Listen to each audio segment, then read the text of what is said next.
de la ligne d'arrivée en fait. On a souvent un manque de confiance en soi et on se sous-estime. On oublie qu'on est capable de bien plus. Les conséquences de tout ça, finalement, la frustration, elle s'accumule. Et l'énergie vitale, finalement, s'éteint. On reste au même endroit, sans évoluer, sans s'épanouir. Et on va aussi accepter de rester dans des relations toxiques plutôt que d'accepter le changement et de se booster pour aller vers autre chose, où on se sentira mieux, plus heureux. On a vraiment un mal-être au quotidien. On n'est vraiment pas épanoui et on est mal dans notre peau. Et au final, la situation, elle avance pas et on n'est toujours pas heureux. Dans le travail, on reste bloqué, professionnellement parlant, dans un boulot qui ne nous convient absolument pas, avec des collègues qu'on déteste.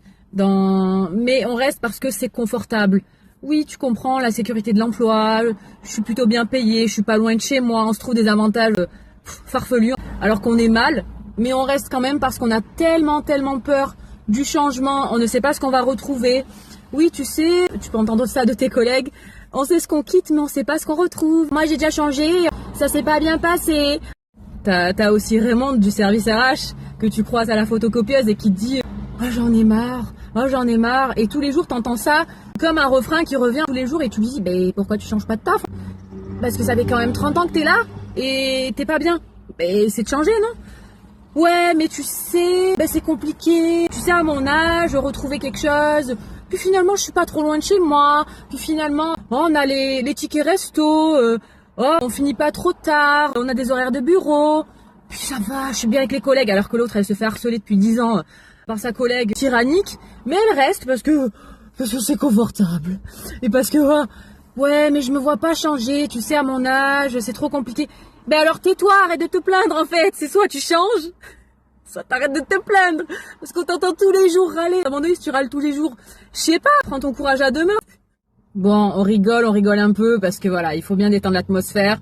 Et c'est des sujets sérieux, mais c'est sûr que c'est loin d'être évident que de changer du tout au tout, du jour au lendemain, des habitudes qui sont bien ancrées en toi. Voilà, je dis pas le contraire, c'est loin d'être évident, mais il faut aussi se booster, il faut se motiver, il faut essayer de changer, surtout quand tu es dans une situation qui ne te convient absolument plus.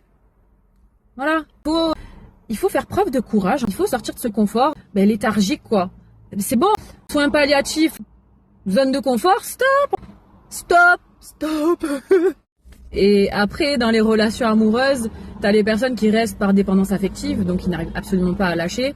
T'as ceux qui reproduisent vraiment les schémas toxiques, parce qu'en fait, on reproduit des relations toxiques parce que c'est ce qu'on connaît.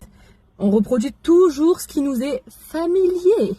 Donc, t'as Rebecca qui est avec son gars depuis 8 ans, et tu lui demandes, mais pourquoi tu restes? Parce que là, t'as que des miettes, t'as rien du tout.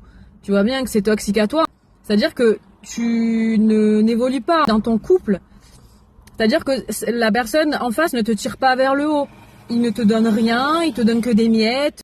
Ça suffit d'être un poisson rouge ou un petit pigeon qui picore des graines. Rebecca, à un moment donné, il faut sortir de ça.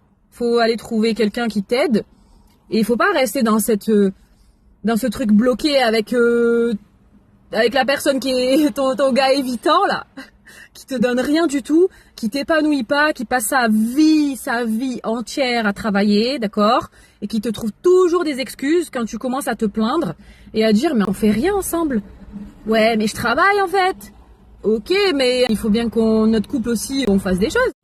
Et son homme qui lui dit écoute, moi je travaille, je t'avais prévenu que le travail c'était super important pour moi, mais j'ai même pas le temps de toute façon, j'ai plein d'objectifs, regarde j'ai encore ça à faire, et il se rajoute toujours plus de tâches, toujours plus de choses dans sa vie, et Rebecca elle se sent complètement démunie, parce qu'elle se dit au début, on sortait quand même un peu, c'est quoi cette arnaque?